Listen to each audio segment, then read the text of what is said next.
Hey guys, today I wanted to do a video on the Nikon F3 film camera.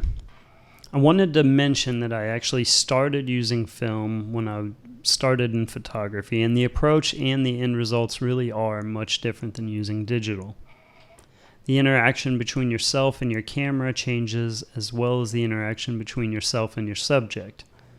In addition, I think there are things that just render differently on film than they do in digital. Things like motion blur just seem to have a different look. Not to mention things like film grains, other characteristics, and it just has a different vibe. I really like the creative variety that it brings to my portfolio.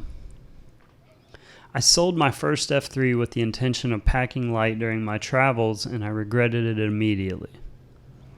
As soon as I could, I started looking I found a replacement.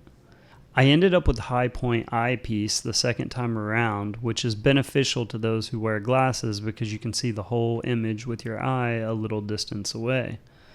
Though the image is slightly smaller, I really don't notice the difference, and it still is one of the best viewfinders of any camera I've ever used. Now, there are a few flaws in the F3, as no camera is perfect, but it definitely has its strengths, and overall this is one of the best 35mm film cameras that you can get.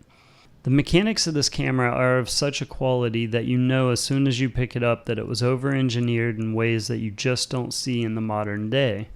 It does use batteries to control its shutter speeds and for the metering system, but they seem to last at least 6 months to a year, and just keeping an extra set in the bag is enough insurance for me that the camera is going to work when I need it to.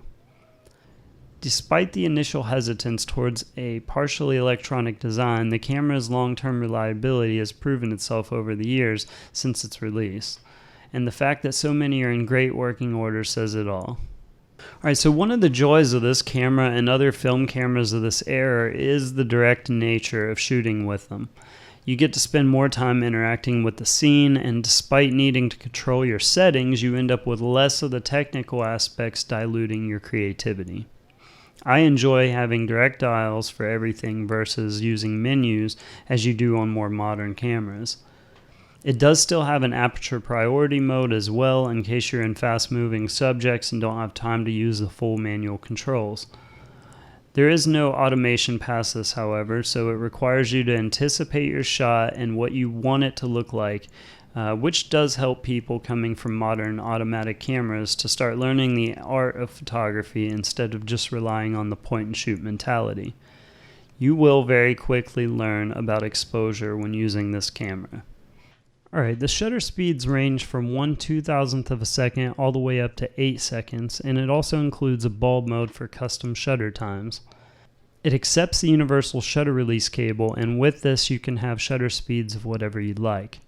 The viewfinder has a switch to block light entering the chamber for use during long exposures.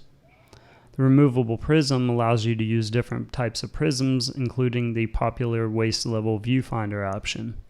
It is a very simple direct camera that was built like a tank. It has an exposure compensation dial for use during aperture priority mode or to fool the meter for more accurate under or overexposure.